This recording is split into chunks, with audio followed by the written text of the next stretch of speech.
గుంటూరు చుట్టుకుంట సెంటర్లో వేంచేసి ఉన్న శ్రీ పోలేరమ్మ తల్లి దేవస్థానం 21వ శ్రీదేవి శరన్నవరాత్రి మహోత్సవాలు అక్టోబర్ 3వ తేదీ నుంచి 12వ తేదీ వరకు వైభవంగా ప్రారంభం కానున్నాయని ఎమ్మెల్సీ లేళ్లప్పిరెడ్డి, అడక శ్రీనివాసరావు, అంగడి శ్రీనివాసరావు తెలిపారు. చుట్టుకుంట పోలేరమ్మ తల్లి దేవస్థాన భక్త బృందం శ్రీదేవి శరన్నవరాత్రుల ఉత్సవ కమిటీ ఆధ్వర్యంలో ప్రతి సంవత్సరం ఈ ఉత్సవాలని ఘనంగా నిర్వహించుకుంటున్నామని పేర్కొన్నారు. సోమవారం ఆలయ ప్రాంగణంలో ఏర్పాటు చేసిన మీడియా సమావేశంలో దసరా శరన్నవరాత్రుల మహోత్సవాల ఆహ్వాన పత్రికను ఎమ్మెల్సీ లేళ్లప్పిరెడ్డి ఉత్సవ కమిటీ సభ్యులతో కలిసి ఆవిష్కరించారు. ఈ సందర్భంగా ఎమ్మెల్సీ మీడియాతో మాట్లాడారు. ఈ ఉత్సవాలలో అమ్మవారు ప్రతిరోజు ప్రత్యేక అలంకరణతో భక్తులకి దేదీప్యమానంగా దర్శనమిస్తారని తెలిపారు. అలాగే ప్రతిరోజు ఆధ్యాత్మిక కార్యక్రమాలతో పాటు సాంస్కృతిక కార్యక్రమాలు ఉంటాయని వెల్లడించారు.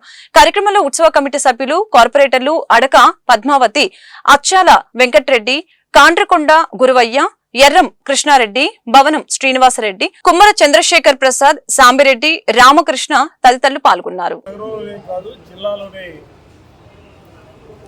ఒక ప్రత్యేకత కలిగినటువంటి దేవాలయం చుట్టుకుంట పోలేరమ్మ తల్లి దేవస్థానం. ఎందుకంటే సహజంగా ప్రతి గ్రామానికో ప్రతి పట్టణానికో దేవతలు, గ్రామ దేవతల పేరుతోనో దేవతల పేరుతోనో మనం ఎప్పుడు కూడా పూజిస్తూ ఉంటాం. గుంటూరు నగరానికి సంబంధించి చుట్టుకుంట ప్రాంతంలో ఉన్నటువంటి పోలేరమ్మ తల్లివారు దేవతగా, ఎందుకంటే నగరానికే దేవతగా కొలుస్తున్నటువంటి పరిస్థితులు దశాబ్దాల తరబడిగా చూస్తూ ఉన్నాం.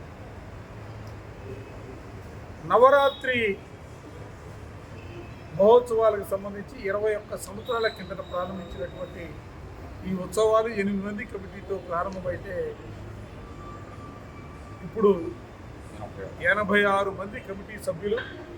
ఒక చిత్రమైనటువంటి వాతావరణం ఏంటంటే ఇందులో ఈ కమిటీలో అన్ని కులాల వారికి సంబంధించి, అన్ని మతాల వారికి సంబంధించి కూడా ఈ ఉత్సవ కమిటీలోనూ సభ్యులుగా ఉండి కులాలు, మతాలు, ప్రాంతాలన్నీ కూడా పక్కన పెట్టి అందరికీ కూడా, ఎందుకంటే ఒక నమ్మకం, ఒక విశ్వాసం, అమ్మవారి పూజలు ప్రారంభమైనటువంటి రోజులు, నవరాత్రి ఉత్సవాలు ఈ ప్రాంతంలో ప్రారంభించిన రోజు నుంచి కూడా ఈ ప్రాంతంలో ఒక ప్రశాంతమైనటువంటి వాతావరణం.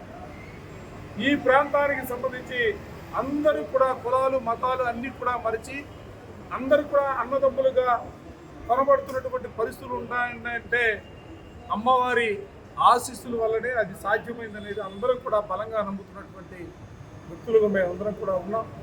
ఈ ఉత్సవాల్లో కూడా చుట్టుకుంట ప్రాంతానికి సంబంధించినటువంటి భక్తులే కాకుండా నగరానికి సంబంధించి జిల్లాలో ఉన్నటువంటి వేలాది మంది, ప్రతిరోజు కూడా వేలాది మంది భక్తులు ఇక్కడికి వచ్చి కార్యక్రమాల్లో పాల్గొని, ఎందుకంటే ప్రతిరోజు కూడా ప్రత్యేకమైనటువంటి కార్యక్రమాలు కూడా కొనసాగుతూ ఉంటాయి. ఆ కార్యక్రమాల్లో పాల్గొని అమ్మవారి ఆశీస్సులు పొందే పరిస్థితులు చూస్తూ ఉన్నాం. రేపు 3వ తారీఖు నుంచి ప్రారంభమై 12వ తారీఖు వరకు కూడా ఈ ఉత్సవాల్ని పెద్ద ఎత్తున అందరూ కూడా కలిసి, ఇది ప్రత్యేకించి ఒకళ్ళ వాళ్ళను వీళ్ళను కూడా అందరూ కూడా ఈ ప్రాంతంలో ఉన్నటువంటి అందరూ కూడా కలిసి అందరూ కూడా ఈ ఉత్సవాల్ని పెద్ద ఎత్తున నిర్వహిస్తున్నటువంటి పరిస్థితులు. భక్తులందరూ కూడా విజ్ఞప్తి చేస్తా ఉన్నాం. అందరూ కూడా ఈ ఉత్సవాల్లో భాగస్వాములు కావాలని అందరినీ కూడా మనస్ఫూర్తిగా గుంటూరు నగర ప్రజలకి దేవి నవరాత్రుల శుభాకాంక్షలు. మా చుట్టుకుంట పోలేరమ్మ తల్లి దేవస్థానం నందు గత 21 సంవత్సరాల నుంచి కూడా అత్యంత వైభవంగా గుంటూరు నగరంలోనే ఒక ప్రతిష్టాత్మకంగా దేవి నవరాత్రులు కులాలకు, మతాలకు అన్ని అతీతంగా ఈ ఉత్సవం అమ్మవారి దర్శనానికి వేలాదిగా భక్తులు చేస్తుంటారు. ఈ ఉత్సవాల్ని గుంటూరు నగర ప్రజలు, ఈ చుట్టూ పరిసర ప్రాంత ప్రజలు కూడా ఈ శ్రీ దేవి నవరాత్రులు చుట్టుకుంట తల్లి దేవస్థానం జరుగుతున్న దేవి నవరాత్రుల్ని విజయవంతం చేయవలసిందిగా ఉత్సవ కమిటీ తరఫున కోరుతున్నాం.